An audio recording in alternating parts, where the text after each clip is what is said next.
सोलापुर गांव में एक सुप्रसिद्ध मंदिर था जहां हमेशा भक्तों की भीड़ लगी रहती थी। इस मंदिर में मोतीचूर के लड्डू भोग में चढ़ाए जाते थे और शुद्ध घी में बनाए हुए थे। और इस मंदिर की खासियत थे, दर्शन के बाद भक्तगण लाइन लगा के ये लड्डू खरीदते थे। मंदिर के बाहर ही लड्डुओं का एक बड़ा काउंटर था। वहाँ शेखर नाम का एक आदमी लोगों को लड्डू देने का काम करता था। शेखर सरकारी तनख्वाह लेता, फिर भी लड्डू की ब्लैकमेलिंग करता था। अरे भाई, लड्डू खत्म हो गए, कल आना। जाओ अब जाओ। खत्म हो गए? ऐसे कैसे खत्म हो गए? अभी अभी तो दुकान खुली है, आधा घंटा भी नहीं हुआ है। अरे बोला ना एक बार लड्डू खत्म हो गए। चलो निकलो, कल आना। ज्यादा होशियारी मत दिखाओ, हमें पता है कि तुम लड्डुओं की ब्लैकमेलिंग करते हो। मेरी तुम पर कई दिनों से नजर है। क्या कहा? मैं ब्लैकमेलिंग करता हूँ? कुछ भी फालतू बातें मत कर और पतली गली से निकल। बोला ना लड्डू खत्म हुए हैं। और तू कौन होता है मुझे उलट सवाल पूछने वाला? मेरे सीनियर ऑफिसर भी मुझे कुछ नहीं पूछते। अब ज्यादा शान पट्टी मत कर, नहीं तो बाहर आके सबक सिखाऊंगा। शेखर की दादागिरी देख के सारे लोग निकल गए। फिर शेखर ने लड्डू से भरी एक बड़ी टोकरी अपने स्कूटर पर रखी और चल दिया। थोड़ी दूर आने के बाद एक आदमी को उसने वो टोकरी दे दी। ब्रोकर वाले भाई, तुम्हारी डिमांड तो रोज बढ़ ही रही है। मैं इतने सारे लड्डुओं का जुगाड़ नहीं कर पाऊंगा। लोगों को शक होने लगा है। और मेरा रेट कब बढ़ा रहे हो? आपने वादा किया था इस महीने से बढ़ाने का। अरे यार, क्या पैसों की रट लगाते हो हमेशा। बोला ना बढ़ाऊंगा तो बढ़ाऊंगा। वैसे भी तुम सरकार की तनख्वाह लेते हो और सिर्फ 1 घंटा काम करते हो, ऊपर से ये ऊपर वाली कमाई। क्या करोगे इतने पैसे का? अगले हफ्ते देखता हूँ, लेकिन मुझे और ज्यादा लड्डू लगेंगे। और ज्यादा? हाँ भाई हाँ। देखो, अब अमीर लोग लाइन में खड़े तो नहीं होते, कम से कम 5 लड्डू लेते हैं और कभी कभी तो 100 भी लेते हैं। हमें क्या, हम ये स्पेशल सर्विस दे रहे हैं, इसीलिए वो लोग भी खुश है और हमारी ऊपर की कमाई से हमारे परिवार भी खुश है। और क्या चाहिए? बैठे बैठे कमा रहे हैं। चिंता मत करो, तुम्हारा रेट भी बढ़ाऊंगा। उसी गांव में अशोक नाम का एक आदमी रहता था। उसके बेटे का नाम था राजू। राजू बड़ा ही तेज दिमाग था। राजू, ये लो स्मार्टफोन। परीक्षा में अव्वल आए हो इसीलिए दे रहा हूँ। अब साल पूरा होने तक कुछ मत मांगना और इस फोन का इस्तेमाल सोच समझ के करना। हाँ पापा, मैं सिर्फ स्कूल के प्रोजेक्ट्स के लिए और नैतिक कहानियाँ देखने के लिए ही इसका इस्तेमाल करूँगा। प्रॉमिस। हाँ हाँ, जानते हैं हम, तुम एक अच्छे बेटे हो। जाओ खेलो अब। कुछ ही दिन बाद राजू का जन्मदिन था। अशोक अपने परिवार के साथ मंदिर दर्शन के लिए आया। दर्शन करने के बाद वो लोग लड्डू लेने के लिए काउंटर पर आए, लेकिन जैसे ही उसका नंबर आया, चलो भाई चलो, काउंटर बंद हो गया है, लड्डू खत्म हो गए हैं, अब जाओ, कल आना। आज तो बुधवार है, कोई खास दिन नहीं, मंदिर में ज्यादा लोग भी नहीं है, फिर भी लड्डू खत्म हो गए। तुम कौन होते हो सवाल पूछने वाले? मैंने कहा ना लड्डू खत्म हो गए, निकलो अब। अरे भाई, मैं आपसे इतने तमीज से बात कर रहा हूँ और आप मुझसे तू तू कर रहे हैं। कम से कम सामने वाले का आदर करना तो सीखो। मैं भी इसी गाँव का हूँ। अरे भाई, तुम यहाँ के हो या किसी और देश के, इससे मुझे फर्क नहीं पड़ता। मैं सबके साथ ऐसे ही बात करता हूँ। अब निकल ले, वरना सिक्योरिटी को बुलाऊंगा, बाहर खदेड़ दूंगा। अशोक बिना कुछ कहे वहां से निकल आया, लेकिन राजू को अपने पिताजी के साथ हुई गलत बात सता रही थी। इतनी छोटी सी बात को लेकर मेरे पापा की बेइज्जती करने का कोई अधिकार नहीं था उस अंकल को। ये तो सरासर अन्याय है। मैं उस लड्डू वाले अंकल को अच्छा सबक सिखाऊंगा। ऐसा सोचकर राजू अपनी साइकिल लेके मंदिर की तरफ निकला और पास ही छुपकर अपने मोबाइल में शेखर की वीडियो शूटिंग करने लगा। शेखर ने लड्डू से भरी टोकरी अपनी स्कूटर पर रखी और निकल गया। उसके जाते ही राजू ने अपनी साइकिल पर उसका पीछा शुरू किया और साथ ही साथ उसके मोबाइल में वीडियो शूटिंग जारी रखी। कुछ दूर आने के बाद शेखर एक पेड़ के नीचे रुका और किसी का इंतजार करने लगा। राजू अभी भी छुपके से उसका वीडियो निकाल रहा था। इतने में वो ब्रोकर वहां आया। शेखर ने लड्डू की टोकरियां उसे दी। ब्रोकर भाई, अब तो आपको मेरा कमीशन बढ़ाना ही होगा। रोज रोज जोखिम उठा के मैं मंदिर के लड्डू आपको लाके देता हूँ। बहुत बड़ी रिस्क है, कुछ तो सोचिए। अच्छा ठीक है, अब रो मत, मैं आज से ही तुम्हारा कमीशन बढ़ा देता हूँ। लो, ऐश करो। राजू ने एक पेड़ के पीछे छुपके इस घटना का पूरा वीडियो शूट कर लिया और सीधे गांव के पुलिस थाने पहुंच गया। नमस्ते सर, मेरा नाम राजू है और मैं इसी गांव में रहता हूँ। हाँ बेटा बोलो, क्या बात है? तुम अकेले क्यों आए हो यहाँ? क्या आप अन्याय के खिलाफ लड़ने के लिए मेरी सहायता करेंगे? बिल्कुल करूंगा, यही तो मेरी ड्यूटी है। क्या बात है? इस गांव के प्रसिद्ध मंदिर में लड्डुओं की ब्लैकमेलिंग हो रही है और गरीब लोगों को ठगा जा रहा है। क्या इतना कुछ यहाँ हो रहा है और हमें पता ही नहीं? कि तुम्हारे पास कुछ सबूत है इस बात के? राजू अपने मोबाइल में की गई सारी रिकॉर्डिंग इंस्पेक्टर को दिखाता है। इंस्पेक्टर तुरंत ही लड्डू काउंटर पे जाके शेखर को अपनी हिरासत में ले लेते हैं और राजू को शाबाशी देते हैं। राजू, तुम बड़े बहादुर और होशियार हो, तुम हमारे देश के भविष्य हो। वेल डन बेटा। तो देखा दोस्तों, कैसे राजू ने उसके मोबाइल का सही इस्तेमाल करके बरसों से चल रही लड्डू की ब्लैकमेलिंग को रोका और असली गुनहगारों को सजा दिलवाई। अगर हम भी राजू जैसे चौकन्ने रहे और अपने उपकरणों का होशियारी से इस्तेमाल करें तो आसपास होने वाली कई सारी गलत घटनाओं को रोक सकते हैं। जमशेदपुर नाम के राज्य में राम नाम का आदमी अपने परिवार के साथ रहता था। उसकी दूसरी पत्नी रजनी और पहली पत्नी की बेटी राधा और रजनी की बेटी दिशा घर में रहा करती थी। राम कड़ी मेहनत किया करता था। पत्नी रजनी उसकी बेटी दिशा का अच्छा लालन पोषण किया करती थी, लेकिन राधा का हमेशा तिरस्कार करती थी क्योंकि वो सौतेली लड़की थी। ये बात राम की नजर में आती, मगर वो कुछ बोलता तो दोनों के बीच हमेशा झगड़ा हो जाता और ये बात राधा को बिल्कुल पसंद नहीं थी। वो अपने पिता को हमेशा समझाती और उन्हें चुप रहने कहती। आप मेरे साथ हो ना, फिर माँ से क्यों झगड़ा करते हो? अरे वो तुमसे सौतेला व्यवहार करती है, उसे अकल नहीं है कि तुम कितनी अच्छी हो। आप माँ से लड़ते हो, ये मुझे अच्छा नहीं लगता। अच्छा, नहीं लड़ूंगा, ठीक है। कुछ दिनों बाद राम जंगल में लकड़ियां तोड़ने जाता है। बारिश का मौसम होता है। जंगल जाने के बाद जोर की बारिश होने लगती है, बिजलियां कड़कने लगती है और दुर्भाग्य से एक कड़कती बिजली राम के ऊपर गिरकर राम की मौत हो जाती है। अब उसके परिवार को चलाने के लिए कोई नहीं रहता और सारी जिम्मेदारी राधा के सिर पर आ जाती है। राधा अब घर के सारे काम करने लगी और बाहर कुछ काम मिले तो वो भी करने लगी। इस सब के बावजूद रजनी उससे सौतेला व्यवहार ही करती थी, लेकिन बेचारी राधा चुपचाप घर के सारे काम किया करती थी। काम करते समय अगर उससे कुछ गलती हो गई तो उसकी माँ उसे सजा देती थी। ऐसे ही एक दिन राधा आंगन में काम कर रही थी।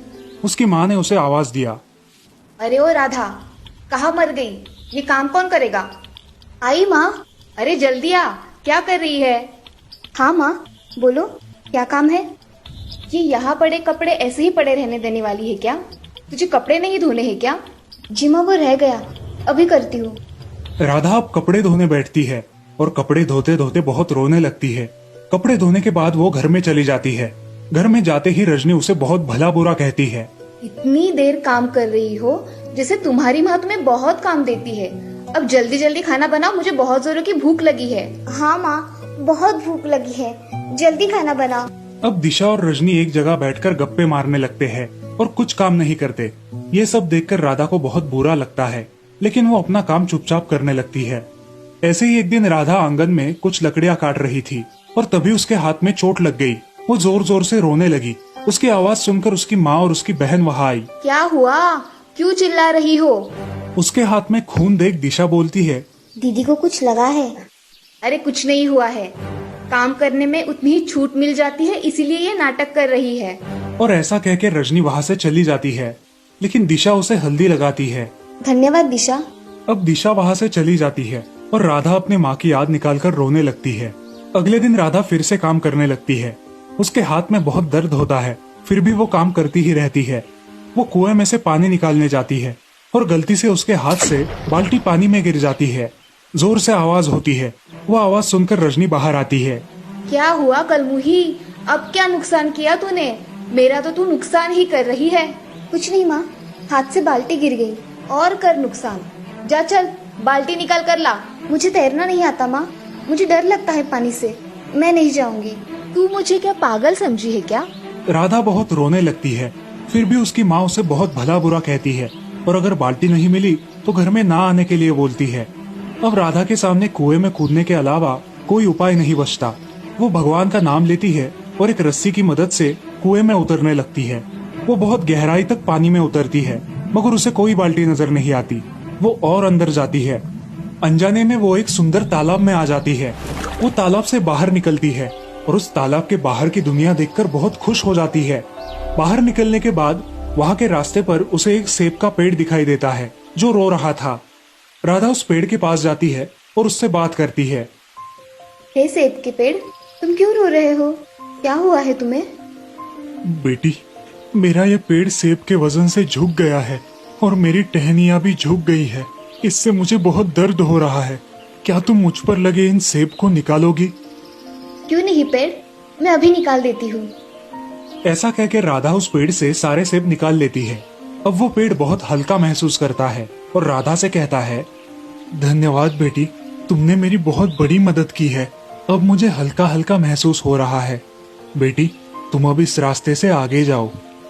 राधा उस पेड़ को धन्यवाद देके आगे बढ़ती है। आगे बढ़कर उसे एक गाय दिखाई देती है जो लंगड़ कर चल रही थी। वो गाय लंगड़ते हुए उसके पास आई और राधा से कहा, बेटी, क्या तुम मेरी थोड़ी मदद कर दोगी? हाँ करूंगी ना, बताओ क्या मदद करूं मैं आपकी। मेरे पैर में कांटा चुभा है, क्या उसे निकाल दोगी? बहुत मदद होगी तुम्हारी। हाँ मैं निकाल देती हूँ। राधा गाय के पैर से कांटा निकाल देती है। कांटा निकालते ही गाय को बहुत अच्छा लगता है और गाय उसे आशीर्वाद देती है। मुझे मदद करने के लिए धन्यवाद। बेटी, अब तुम आगे जा सकती हो, और अगर तुम्हें कोई भी जरूरत हो तो तुम मुझे आवाज लगा देना, मैं आ जाऊंगी। अब राधा उस गाय के बताए मुताबिक एक पहाड़ी पर चढ़ने लगती है। चढ़ते चढ़ते रास्ते में उसे एक जंगल लगता है जहाँ बहुत सारे पशु पक्षी होते हैं।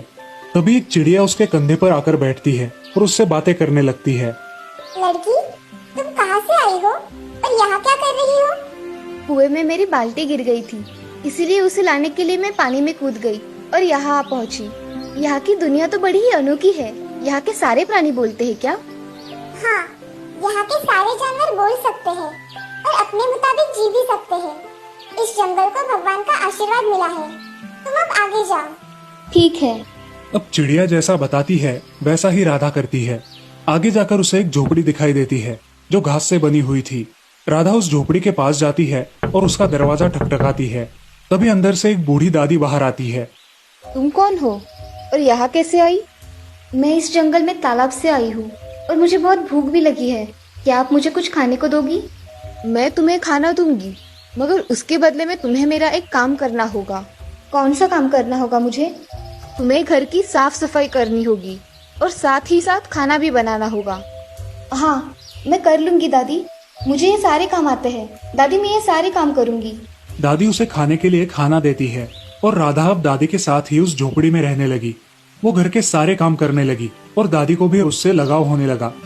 ऐसे ही एक दिन राधा जंगल में घूम रही थी। वहाँ उसे एक सुंदर राजकुमार दिखाई दिया और देखते ही उसे वो पसंद आ गया। अब राधा बस उस राजकुमार के ही सपने देखने लगी। क्या सोच रही हो बेटी? तुम कुछ खोई खोई सी हो। दादी, आज मैंने जंगल में एक राजकुमार को देखा जो बहुत ही खूबसूरत है। बेटी, वो इस राज्य के राजा का बेटा है। वो बहुत ही दयालु और दिलदार है। कुछ दिन बीत जाते हैं। एक दिन राधा को अपने माँ की बहुत याद आने लगती है। वो ये बात दादी को बताती है और दादी उसे एक झरने के पास लेकर जाती है। राधा बेटी, तुम इस झरने से तुम्हारे घर पहुंच जाओगी। ये लो तुम्हारी बाल्टी, ये तो सोने से भरी हुई है। राधा झरने के नीचे खड़ी रहती है और उसके बदन पर सोने के आभूषण आ जाते हैं। दादी, ये किसके लिए है? ये सब तुम्हारे लिए है। अब ये झरना तुम्हें तुम्हारे घर तक ले जाएगा। ऐसा कहते ही राधा वहाँ से गायब हो गई और अपने माँ के घर लौट आई। माँ देखो, ये तो राधा है ना? इसके बदन पर कितने आभूषण है, देखो, सब सोने के लगते हैं। रजनी भी वहाँ आ जाती है और राधा से पूछताछ करती है। राधा सब सच बता देती है।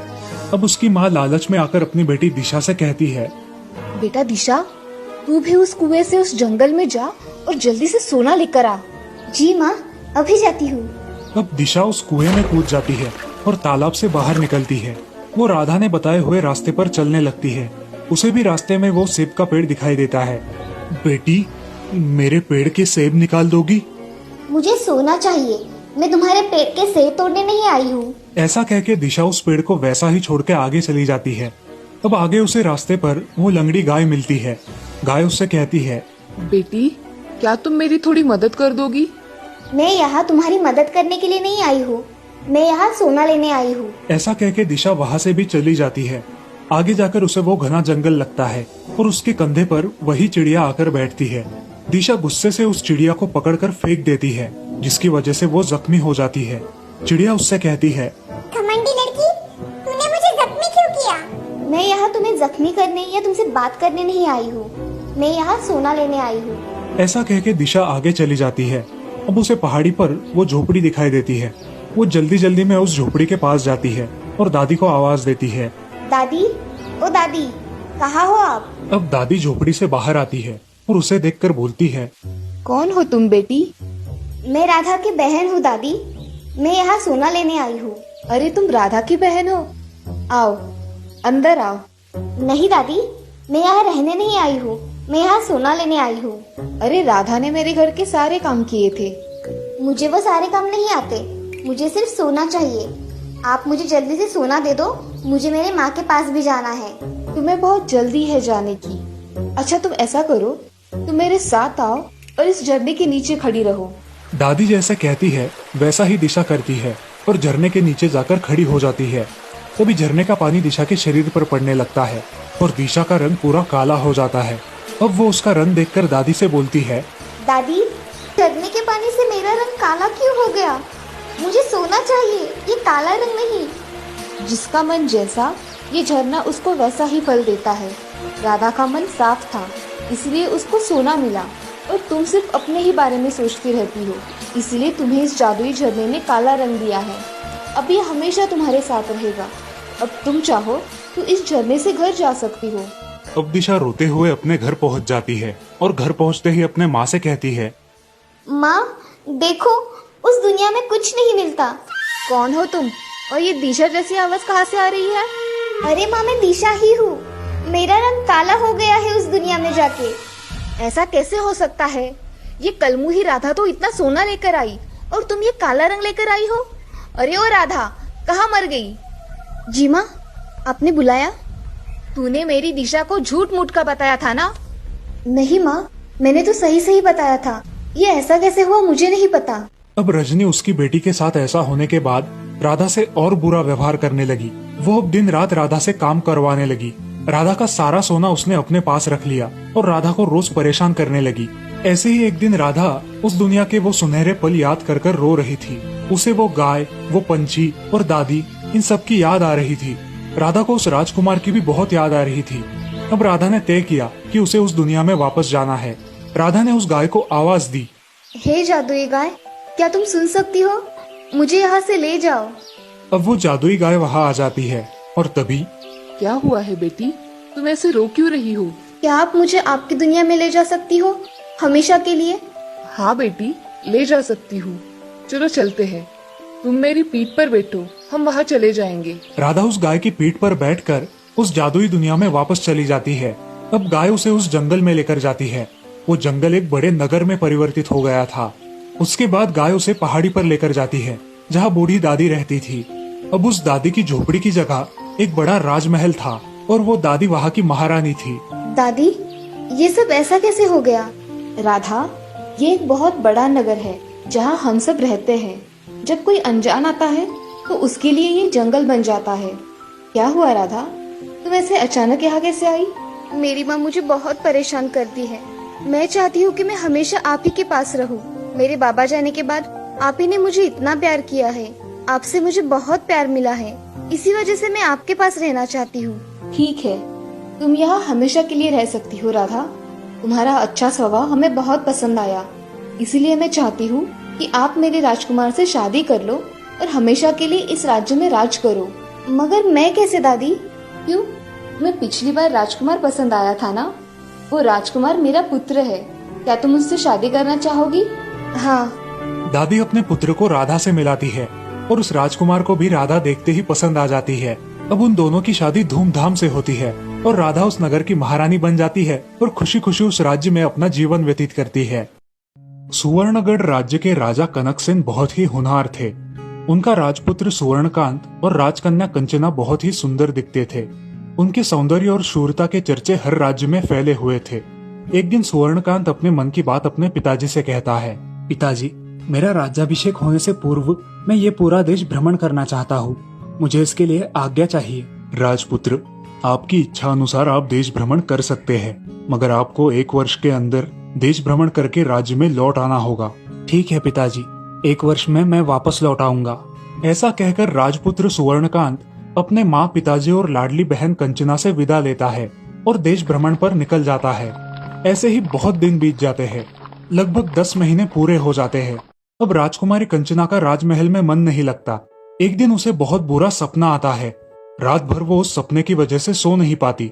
अगले दिन वो अपने पिताजी से कहती है, पिताजी, मुझे कल रात को बहुत बुरा सपना आया कि भैया किसी विशाल सरोवर में डूब रहे हैं। उनकी आंख नाक में पानी गया है और वो मुझे सहायता के लिए पुकार रहे हैं। मैं इस स्वप्न से विचलित हुई हूँ पिताजी। पुत्री कंचना, तुम चिंता मत करो। राजपुत्र सुवर्णकांत बहुत ही शूरवीर है, वो जल्द ही सही सलामत लौट आएंगे। ऐसा कहकर महाराज ने अपनी पुत्री को समझाया। अब महाराज ने अपने सैनिकों की एक विशेष सेना को राजकुमार की तलाश में भेज दिया और राजकुमार का इंतजार करने लगे। अब 1 साल हो गया। राजा बहुत चिंतातुर होने लगे। कुछ दिनों में राजा के सारे विशेष सैनिक वापस आ गए। उन्हें राजकुमार नहीं मिला था और सिर्फ इतनी जानकारी मिली थी कि राजकुमार अंत में अपरपुर नाम के राज्य में गए थे। अब राजा के पैरों के नीचे की जमीन ही खिसक गई थी। राजपुत्र का कहीं पता नहीं चल रहा था। कंचना को अपना सपना सच होते दिखाई दे रहा था। वो बहुत चिंतित हो गई थी। एक दिन उसने राजा से कहा, पिताजी, आप मुझे भैया को खोजने की इजाजत दे दीजिए। मैं भैया को खोज कर लाऊंगी। नहीं राजपुत्री, आप नहीं जाओगी। आपका जाना उचित नहीं होगा। हम देखते हैं कि क्या उपाय कर सकते हैं। आप चिंता ना करें। महाराज अब बहुत चिंता में पड़ जाते हैं। अब मैं क्या करूं जिससे मेरी समस्या का समाधान मिल जाए। कुछ दिन ऐसे ही बीत जाते हैं, मगर राजकुमार का कोई पता नहीं चलता। पिताजी, आप मेरी चिंता ना करें। आप तो जानते हैं कि मैं शस्त्र विद्या में निपुण हूँ और युद्ध कला में भी निपुण हूँ। आप ऐसी छोटी मोटी समस्या से कैसे डर सकते हैं? मैं मेरे भैया को खोजने के लिए आकाश पाताल एक कर दूंगी पिताजी। आप मुझे कृपया जाने की अनुमति दे दीजिए। ठीक है कंचना, मैं तुम्हें जाने की अनुमति दे रहा हूँ, मगर तुम एक वादा करो कि अगर सुवर्णकांत का कुछ पता न चला तो तुम वापस राज्य में लौट आओगी। ठीक है पिताजी, मुझे आशीर्वाद दीजिए। विजयी भव पुत्री। अब कंचना सुबह ही यात्रा के लिए निकल पड़ती है। वो एक लड़के की तरह अपना वेश परिधान कर लेती है और लगातार 7 दिन तक घोड़े पर सवार होकर अपना सफर करती है। आखिर वो अपरपुर नाम के राज्य में पहुंच जाती है। उस राज्य के सीमा के शुरू होते ही एक कुएं के पास उसे बहुत भीड़ दिखाई देती है। राजकुमारी वहां जाकर देखती है तो एक बूढ़ा आदमी जोर से रोता हुआ दिखाई देता है। वो भीड़ से पूछती है, क्या हुआ है? यहाँ ये आदमी क्यों रो रहा है? अरे बेटा, यहाँ इस बूढ़े आदमी के बेटे ने पानी में कूद के जान दे दी है। बहुत देर हो गई है, मगर अभी तक उसकी लाश नहीं मिली, इसलिए सारे लोग चिंता में है। कंचना ये सब सुनकर पानी में छलांग लगाती है, मगर पानी में उसे कोई नजर नहीं आता। वो पानी के तले जाकर खोजती है। उसे वहाँ एक बड़ा सुरंग दिखाई देता है। वो सुरंग में जाकर देखती है तो वहाँ एक लड़की अपनी वीणा बजा रही थी और एक आदमी उस वीणा का आनंद ले रहा था। कंचना समझ जाती है कि वो वही आदमी है जिसके पिता बाहर रो रहे हैं। कंचना के अंदर जाते ही वीणा वादन बंद हो जाता है। वो उस लड़की से बोलती है, आप कृपया करके इस आदमी को जाने दीजिए। इसके माता पिता बाहर शोक मना रहे हैं। वो आदमी चाहे तो जा सकता है, मैं रोकूंगी नहीं, मगर मैं बाहर नहीं आ सकती। मैं बाहर आ गई तो मेरी सारी शक्तियाँ चली जाएगी। कंचना उस आदमी को समझाकर वहाँ से लेकर चली जाती है। बाहर आकर कंचना के साथ उस आदमी को देखकर सब लोग खुश हो जाते हैं। धन्यवाद बेटा, मैं तुम्हारा कैसे शुक्रिया अदा करूं? तुम कहाँ से आई हो बेटा? यहाँ आज तक तो कभी नहीं देखा। बाबा, मैं सुवर्णगढ़ से आई हूँ। मुझे यहाँ का जो माया सरोवर है वहाँ जाना है। बेटा, तुम वहाँ क्यों जाना चाहती हो? वहाँ जो भी गया है वो वापस नहीं आया। मेरी सलाह मानो, तुम वहाँ जाने का ख्याल दिल से छोड़ दो। बाबा, मुझे वहाँ जाना ही है। आप मुझे सिर्फ बताइए कि वहाँ कैसे जाना है। बेटा, तुम्हें वहाँ जाने के लिए सिर्फ इस राज्य के महाराज की आज्ञा लेनी होगी और उनकी आज्ञा लेने के लिए तुम्हें उन्हें अलग अलग प्रकार के मूल्यवान रत्न देने होंगे। शायद तब वो तुम्हें वहाँ जाने की अनुमति दे दे। धन्यवाद बाबा। ऐसा बोल के कंचना वहाँ से निकलती है और उनके पास के वो अलग अलग मूल्यवान रत्न लेकर नगर में प्रवेश करती है। अब वो राजा के दरबार में हाजिर होती है और उनसे कहती है, महाराज, मैं सुवर्णगढ़ से आई हूँ और आपके लिए वहाँ के अलग अलग मूल्यवान रत्न लेकर आई हूँ। आपको पसंद आते हैं क्या? देख लीजिए। अति सुंदर। ऐसे मूल्यवान रत्न आज तक हमने नहीं देखे। आपने इतने सुंदर और कीमती रत्न हमें दिए हैं। अब आपको हमारा मेहमान बनके कुछ दिन हमारे महल में रहना होगा। धन्यवाद महाराज। कंचना महाराज का दिल जीत लेती है और महल में 5 दिन रुककर फिर वहाँ से निकलने का विचार करती है। आप यहाँ हमारे मेहमान हो, मगर आप इतनी दूर किस लिए आए हैं? आपने ये अभी तक नहीं बताया। महाराज, आप मुझे वचन दीजिए, तभी मैं आपको बताऊंगी। अगर आप क्रोधित हो गए तो? वचन दिया आपको, आप जो भी मांगोगी आपको मिल जाएगा। महाराज, मुझे आपके नगर में जो माया सरोवर है वहाँ जाना है। मैं उसे देखना चाहती हूँ। ठीक है, आपको वहाँ जाना है तो आप जा सकते हो, मगर वो सरोवर बहुत ही माया से भरा हुआ है। आप जरा संभल कर जाइए। धन्यवाद महाराज। उसी दिन कंचना सरोवर को देखने चली जाती है। महाराज की आज्ञा साथ होने के कारण उसे कोई भी रोकता नहीं। उसके वहां जाते ही उस माया सरोवर का दरवाजा खुल जाता है और उसके अंदर जाने के बाद दरवाजा अपने आप बंद भी हो जाता है। वो माया सरोवर पूरा माया से बना हुआ था। वहाँ आज तक जो भी गया था वो लौटकर कभी वापस नहीं आया था। कंचना थोड़ी देर चलती है। कुछ देर बाद एक डरावना आदमी आकर उससे कहता है, आइए, आपका यहाँ स्वागत है, आइए मेरे साथ। कंचना उसके साथ चलने लगती है। हमारे यहाँ मेहमानों को इस सरोवर में नहलाने की परंपरा है। आप उस सरोवर के बीचों बीच जाइए, मैं आपके पीछे आता हूँ। कंचना के कमर तक पानी पहुँच गया था। अब कंचना बड़ी सावधानी से आगे बढ़ने लगती है। वो आदमी कंचना के पीछे ही चलने लगता है। अब पानी कंचना के गर्दन तक आ जाता है। वो डरावना आदमी कंचना को नहलाने के लिए एक लोटे से उसके सिर पर पानी डालता है। वो ऐसे 3 बार करता है और तीसरी बार वो लोटा पानी में उल्टा डाल देता है।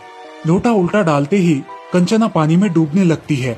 जैसे तैसे वो ऊपर लटकती एक रस्सी को पकड़कर जोर से खींचती है और तभी सब तरफ प्रकाश फैल जाता है। थोड़ी ही देर में सारा सरोवर बड़े आलीशान महल में परिवर्तित हो जाता है। कंचना महल में आगे जाकर देखती है। उसे वहाँ एक बड़ा मंडप दिखाई देता है जिसमें अलग अलग प्रकार की मूर्तियां खड़ी हुई है। उन मूर्तियों के बीचों बीच एक सोने के पिंजरे में एक तोता होता है और उस तोते के सामने एक दीवार पर राज मुद्रा गढ़ित होती है जिस पर एक संदेश लिखा होता है। कंचना उस दीवार के पास जाकर वो संदेश पढ़ती है। जो भी आगे रखे हुए धनुष्य से इस सोने के पिंजरे में कैद तोते की दाहिनी आंख को बाण मारेगा, उसे इस माया सरोवर की माया प्राप्त होगी और यहाँ का मूल्यवान कोहिनूर हीरा भी उसे मिल पाएगा। और अगर कोई ये शर्त पूरी ना करे तो वो मूर्ति में परिवर्तित हो जाएगा। ये सब पढ़कर अब उसे समझ में आ जाता है कि उसके भाई सुवर्णकांत का क्या हुआ होगा। वो झट से उन मूर्तियों के पास चली जाती है और अपने भाई को ढूंढती है, मगर सारी मूर्तियाँ एक जैसी ही दिखाई देती है। वो धनुष उठाकर तीर मारने के लिए सज्ज हो जाती है और एक तीर मारती है। उसका निशाना चूक जाता है। हे राजकुमारी कंचना, क्यों यहाँ निरर्थक प्रयास कर रही हो? उस तोते ने वो राजकुमारी है यह पहचान लिया और उसे वहाँ से भाग जाने की सलाह दी। नहीं, अब जो भी है, मगर हमारा राजवंश हमें कोई भी चुनौती को छोड़कर भागने की अनुमति नहीं देता। इसीलिए मुझे ये चुनौती स्वीकार है। मेरा कुछ भी हो जाए, मगर मैं पीछे नहीं हटूंगी। ये कहते ही उसका कमर तक का सारा शरीर मूर्ति में परिवर्तित हो गया। अब उसने दूसरा तीर उठाया और निशाना लगाया। इस बार भी निशाना चूक गया। राजकुमारी, तुम्हारा भी हाल इन बाकियों की तरह ही होने वाला है। अब राजकुमारी डर गई। उसके हाथों तक का भाग मूर्ति बन गया था। अब उसके पास आखिरी तीर बचा हुआ था। हे सारे गुरुवर्य, मुझे आपके आशीर्वाद की जरूरत है। आप मुझे कृपया करके अपना आशीर्वाद प्रदान करें। ऐसा कह के कंचना ने तीसरा तीर धनुष पर लगाया और उसे अपने सिर से लगा के तोते की तरफ आखिरी निशाना लगाया। वो तीसरा तीर जाके उस पंछी की दाहिनी आंख में घुस गया। सारा मंडप टूट गया और उसके पैरों के पास एक बड़ा हीरा आकर पड़ा। राजकुमारी ने आंखें खोली और वो हीरा उठाकर मूर्तियों के पास चली गई। हर मूर्ति को वो हीरे से स्पर्श करने लगी। हीरे के स्पर्श करते ही सब मूर्तियां मुक्त होने लगी और राजा महाराजा ऐसे सारे लोग मुक्त होने लगे। अब एक आखिरी मूर्ति बची थी। हे भगवान, ये मेरा भाई है। ऐसा कह के वो आखिरी मूर्ति को हीरा लगाकर उसे मुक्त करती है और उसके सामने उसका भाई राजपुत्र सूर्यकांत खड़ा दिखाई देता है। कंचना, आपके सामर्थ्य का कोई मोल नहीं है। आपने हमें छुड़ाकर आपकी वीरता सिद्ध की है। मैं आपका हमेशा ऋणी रहूंगा। भैया, आप मुझे मिल गए, मेरे लिए यही बहुत है। चलिए, अब हम हमारे राज्य में लौट जाएंगे। ऐसा कह के सुवर्णकांत और कंचना अपने राज्य में लौट आते हैं। दोनों को देखकर महाराज बहुत खुश हो जाते हैं और अपनी बेटी पर उन्हें बहुत गर्व महसूस होता है। अब महाराज कनकसेन अपने राजपुत्र का राज्याभिषेक कर देते हैं और राजकुमारी कंचना का विवाह भी एक बड़े राज्य के राजकुमार से धूमधाम से करते हैं। अब राजा और राजा की प्रजा बहुत खुश हो जाती है और सभी लोग खुशी खुशी रहने लगते हैं। इस कहानी से हमें ये सीख मिलती है कि कोई भी काम धैर्य और विवेक से करना चाहिए। अगर अपने इरादे बुलंद हो तो कोई भी काम नामुमकिन नहीं है।